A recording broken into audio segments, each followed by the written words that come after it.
Guys,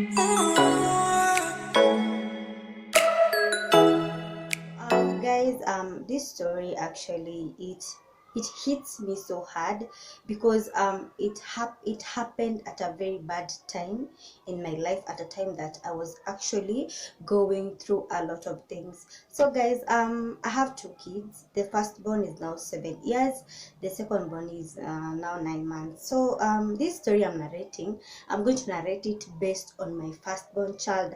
Actually, with my secondborn, the pregnancy and also the delivery was smooth, kila kitu tu ilikuwa smooth, but with my firstborn child, that time I had lot of issues. But if you've not watched that video, actually that video is in my channel, so I'm going to link it down in the description box, and I'm also going to put it as an end screen so you guys can actually watch it if you want to watch it.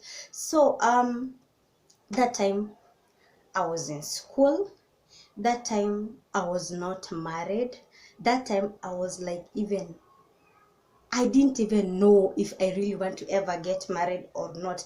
I was just confused, there's a baby on the way, this and this and this is not, everything was not in place. That is just what I can actually say. So we are going to talk about the delivery now. So it was on the 14th of December 2014. Jioni, I can remember we went to my shosho, me, my mom, and also my sisters. I have three sisters. So after going there, my due date, according to the scan, my due date was about date 18, 19, 20, but this is not date 14. So when I'm there, nimeanza kusikia I have cramps, I'm feeling uneasy, I'm sweating. So I told my aunt, I feel like I'm having labor. And she said, I don't think so, because your due date is still far away. Maybe it's just something you ate. But that time ilikuwa saa tisa, but when it got to like 5, we were rushing home because I was seriously in labor. So tulienda, we took a mat mbio tukaenda back home. But luckily there's an aunt of mine anaishingi just stage from where we live, hapo stage. So kwetu ni ndani kidogo lakini kwake ni stage, and she has a car. So my mom told me, let me go get the baby's clothes, pesa, blah blah blah, and you go to auntie with my small sister. She was very young that time. Go to auntie and tell her to take you to the hospital. So my mom called auntie and told her Shiro is coming, so please go and take her to hospital. They took me to High Neema. That is where I gave birth to my firstborn. So when I went there, everything was cool, but after some time, after I labored, they told me I want to go to I want to be able to deliver the baby normally, because it's like my pressure is not stable. So it was okay. I didn't even sign anything. They just took me to the theater. So I don't know if someone else signed, but after all that, after everything that happened, we realized at the end of it, nobody signed anything to anyone. So they just took me to the theater like that, of which it was so wrong. So nilienda theater and I delivered my baby, and imagine kila kitu ilikuwa tu poa. Everything was fine. Tukakaa hosi for like 5 days. Then I went home with my baby. I was so happy. Everything went smooth. But everything got so dark in the 4th day after going home. So the first day nilikaa poa, second, third, but the 4th day, that morning, I woke up with a very serious headache. So I told my mom, and that same day, there was an uncle of mine and the wife who were coming to see my baby. So I told mom, hey mom, today I feel like my head is going to explode. I have a very heavy headache. And mom just told me, maybe you're tired, the pregnancy, unajua hizo dawa za theater, blah blah blah.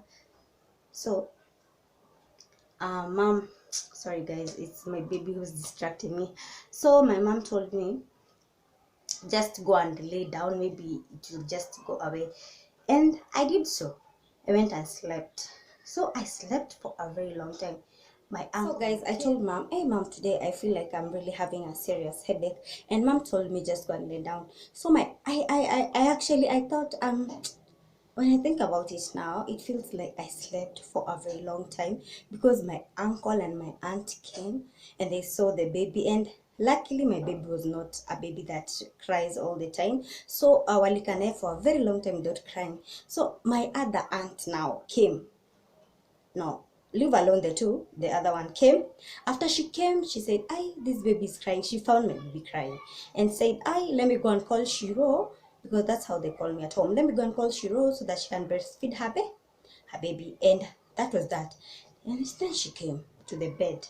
She called me. This is what she tells me, because I literally don't remember. She called me and told me, Amka, Amka, Amka, Amka, Amka.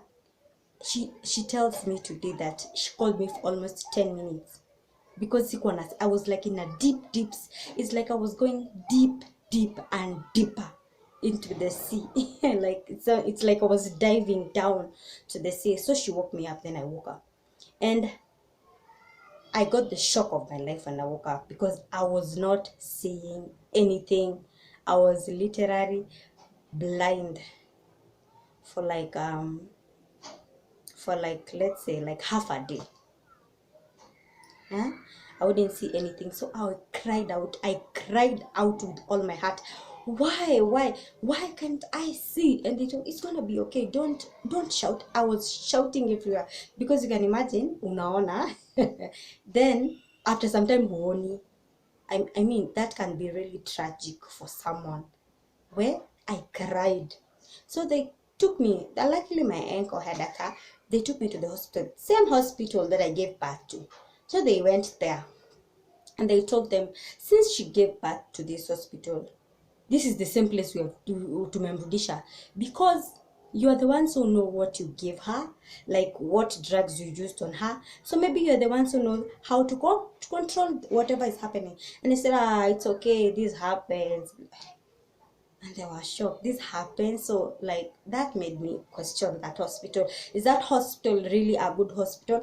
I'm not sure, and I'm not going to say it's a bad hospital, because they treated me and I got well. So yeah, I think I don't know what to say about it, but anyway, acha tuachiane na hiyo. So after nimefika huko, I stayed for a very long time, for 2 weeks. When I was unconscious, I stayed for 1 week unconscious, and the second week that I wasn't unconscious, I couldn't even remember my own parents. I couldn't even remember if I even gave birth to a child, because mama alikuwa anakuja ananiambia, Shiro, ako wapi mtoto? And I was like, what child are you talking about? And she was like, oh my god, what? They were just saying, I was hearing things from the background. It's like even my ears were not working properly. So walikuwa nasema vitu, nasikia tu akisema, oh my god, what happened to her? Then kidogo I heard the doctor saying that if she continues, now it was 2 weeks plus, if she continues like this, we are going to give her like 3 more days. If she continues like this, because nilikuwa hadi namwaga mate, and nilikuwa nimejiuma ulimi, because the blood was not pumping properly to the brain. So they said, this story is actually very emotional for me. They said, I had them in the background. At asai, I would do hear that voice in my head, whatever they were saying. They were saying that huyu akinini siku tatu zikisha, and she's just like this, we will have no choice but to take her to Mathare hospital. Yeah, that was it. But hey, Mungu ni nani? God is a big God, because that day I slept, and I can remember I heard those words after akili yangu iko na function. But the following day when I woke up, I just opened my eyes and saw light. I was like, oh my god, where am I? Imagine all that time I didn't even know where I was. I was just seeing people, hearing things, and I don't even know where I am. I was not even sure if I was sick. It's like I was crazy, guys. It's like nime cheesy. So after that day I woke up, I saw light. I saw so many people, my family members, friends, walikuwa hapo. And they were like looking at me funny. I was like, what is it? Why are these people looking at me this way? Kwani, what is wrong with me? And then my mom asked me, Sasa Shiro? And I was like, poa. Akwapi mtoto? That's the kind, I think that's the question she would ask me every day. Akwapi mtoto? And I would say, I looked around and I saw the pink baby shawl that I bought. And I told her, Ndole, is she a girl or a boy? I said, she's a girl. What's her name? Her name is Cassie. Na mimi unanikumbuka? That's my mom now. Yeah, your mom. My dad asked me, what about me? Dad, hao wengine wakaniuliza nasi na mimi. I gave them the names and then they said, guy, God is good. She's now okay. She will not go to Mathare. That story was so tragic to me, even remembering it. You know, I've gone to Mathare and I've seen people who are there. And I was like, guy, this would have happened to me. As in how your life can change from being so bright to being so dull. How you can see today and tomorrow be blind. When you wake up, as in ukiamka salama, please, please, please always remember to tell God thank you for that. So guys, thank you so much for watching this video. If you have not subscribed to my channel, consider subscribing to my channel, guys. So see you guys in my next video. Bye bye.